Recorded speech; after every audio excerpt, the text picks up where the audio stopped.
안녕하십니까, 박사입니다.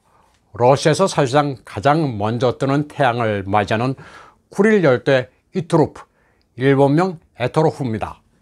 일본이 영유권을 주장하는 북방 4개 도서 가운데 가장 큰 섬입니다. 오호츠크해를 바라보는 이 섬의 경관은 말 그대로 숨이 막힐 것처럼 아름답습니다. 해안의 절벽과 검푸른 바닷물이 북방 해안의 청량함을 보여주고 있습니다. 극동의 오지 정도로 여길 수 있지만 관광 인프라도 제법 갖춰져 있습니다.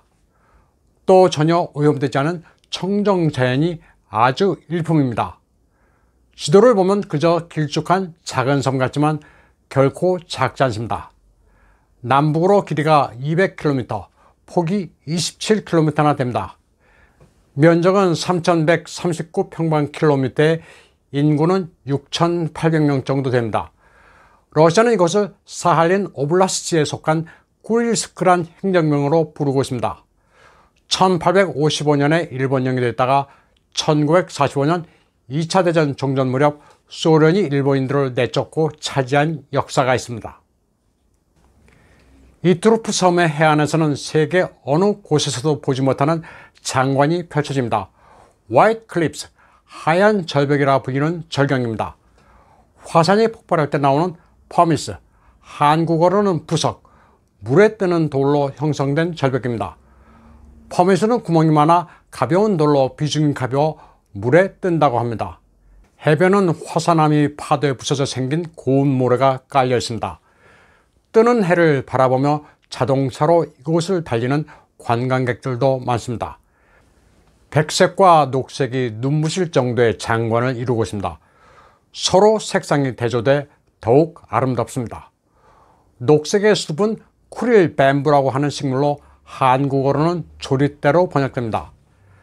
전 세계 포토그래퍼들이 몰리는 이투루프 섬의 명소입니다. 북방 4개 섬이 다 훌륭한 관광 자원이지만 특히 이 가운데 가장 큰 섬인 이투루프에는 수년 전부터 러시아 각지에 관광객이 몰리기 시작했습니다. 크림 반도에서도 항공기 편으로 사할린을 거쳐 이투루프를 찾습니다. 관광 산업도 진흥하면서 실효적 지배를 굳히기 위해서입니다. 흑해 연안의 크림 반도에서 항공기를 대절해 이투루프로 가서 단체 여행을 즐기는 러시아 젊은이들의 2016년 이벤트입니다. 일종의 조국 대장정 같은 행사입니다. 유럽에서 아시아, 멀리는 극동까지 뻗어있는 러시아의 웅원한 기벽을 쿠릴 열대 이투루프에서 직접 느껴보자면서 러시아식 호연지기를 키우고 있습니다. 화산섬인 이투루프는 전체가 노천 온천입니다. 계곡과 폭포에서 뜨거운 물이 솟구치면서 어디서나 쉽게 온천욕을 즐길 수 있습니다. 숲에는 브라운 베어와 여우가 서식하고 있어 자연에서 볼거리도 많습니다. 온천이 천지사방이라 건물만 지으면 훌륭한 리조트가 됩니다. 러시아 서부로부터 너무 멀어 오지라는 인식이 강해 인적이 드물던 이곳에 점점 관광객이 늘고 있습니다. 2021년의 경우 1만 3천 명 이상이 찾았습니다. 아직은 호텔 같은 인프라가 부족해 관광객들을 수용하기가 벅찹니다. 극동의 비경 관광지란 입소문을 타고 올해 호텔 예약은 이미 2월에 마감됐다고 합니다. 한 고급 리조트의 스위트룸 1박 가격은 한화로 100만 원쯤 합니다. 리조트의 온천마다 러시아 관광객들로 넘쳐납니다. 러시아어로 자르키 보드, 뜨거운 물이라 불리는 온천에 맞들여 자주 찾는 러시아인들이 늘고 있습니다. 블라디미르 푸틴 대통령은 2022년 3월 북방 4개 섬을 경제특구로 지정하고 진출하는 기업에 대해 여러 특혜를 제공한다는 법안에 서명했습니다. 우크라이나 사태가 터진 이후 일본이 우크라이나 편을 들면서 러시아를 적대시하자 전격적으로 경제특구를 밀어붙였습니다. 그리고 일본과 더 이상의 영토 교섭은 없다고 못 박았습니다. 그 이전에 러시아는 영토 반환은 곤란하지만 경제협력으로 서로 윈윈하자고 시했지만 이제는 아예 일본을 적으로 보고 있습니다. 그리고 5월 9일 전승절에 쿠릴 열도의 작은 섬 이투루프에서 열병식까지 사상 처음으로 열자 일본은 난리가 났습니다.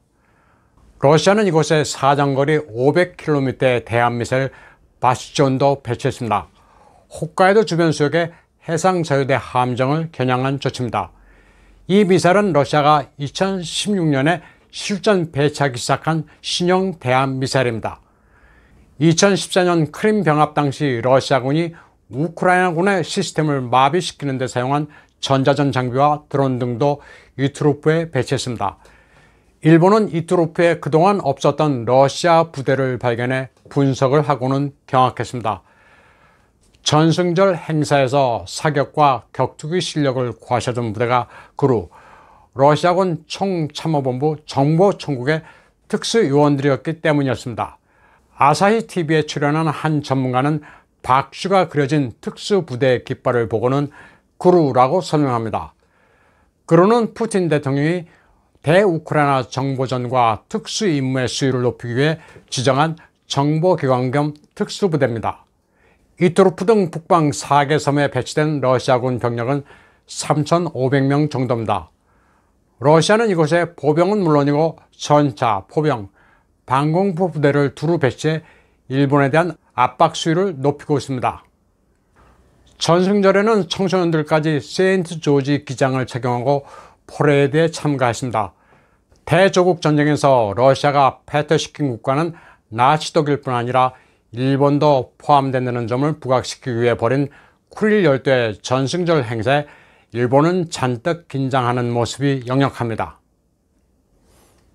카지노의 메카 라스베가스의 록다운이 해제되면서 다시 활기를 띠고 있는 가운데 우크라이나 스트리퍼를 모집한다는 입간판이 차들이 많이 다니는 대로변에 들어섰습니다. 우크라이나 국기를 배경으로 만든 커다란 간판입니다. 업주는 우크라이나를 응원한다는 차원이며 그들을 폄훼하려는 것이 아니라는 입장입니다. 어떻게 그들을 놓을까? 브레인스토밍을 한 끝에 일자리를 마련해 주기 위해 기회를 마련한 것이라고 말했습니다. 리틀 달링스란 이 무도장 업체는 과거에 Class of 2015 이란 표를 내걸고 여대생을 스트리퍼로 모집했습니다. 일을 해서 학비를 마련하라는 설명도 곁들였습니다. 우크라이나 난민 여성을 어떻게 스트립 댄서로 고용하느냐, 차라리 사무직을 주는 게 어떠냐 하는 반론도 있었습니다.